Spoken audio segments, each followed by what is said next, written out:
Boa tarde, Vitor. Boa tarde, Douglas. Boa tarde a todo mundo que está nos acompanhando. Mais uma vez, boa tarde, né?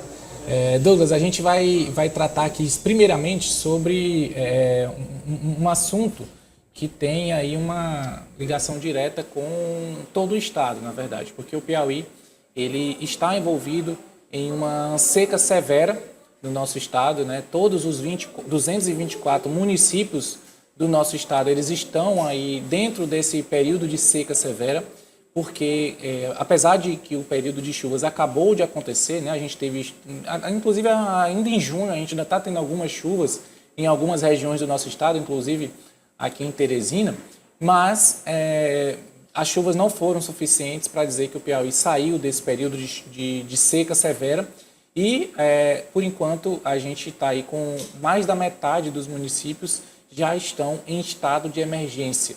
Né? Das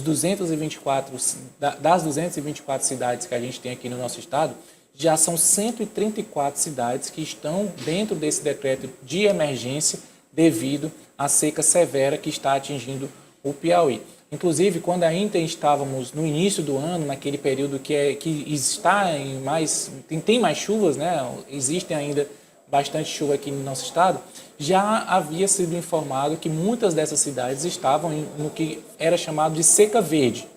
Quando ainda tem chuva, de fato não está naquele visual de seca forte, né, de seca severa que a gente tem em algumas cidades aqui do nosso estado, mas que não eram chuvas suficientes para encher reservatórios, para que de fato as lavouras pudessem estar se desenvolvendo naturalmente, e devido a tudo isso, estava ali naquele período de seca verde. Quando está chovendo, a plantação ainda está verde, mas não como deveria estar, as chuvas ainda não estavam como deveriam.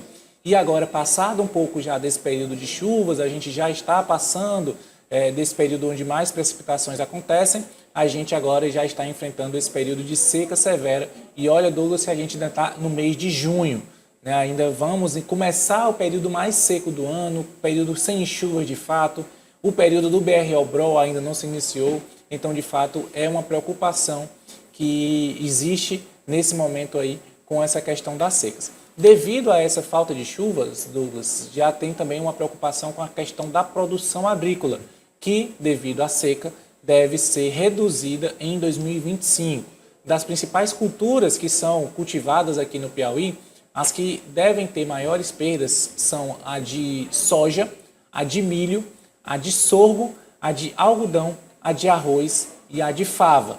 Todas essas culturas aí devem ter perdas acima de 400, até chegando a 500 mil toneladas. Cada uma dessas culturas aí deve ter essa perda agrícola, pelo menos é o que está sendo apontado até o momento pela SEMAR, que é a Secretaria Estadual de Meio Ambiente e Recursos Hídricos, e também os outros órgãos estaduais que estão aí já preocupados com essa situação da seca severa aqui no nosso estado. Mas mudando um pouco de assunto, Douglas, a gente vai falar sobre o Porto Piauí, porque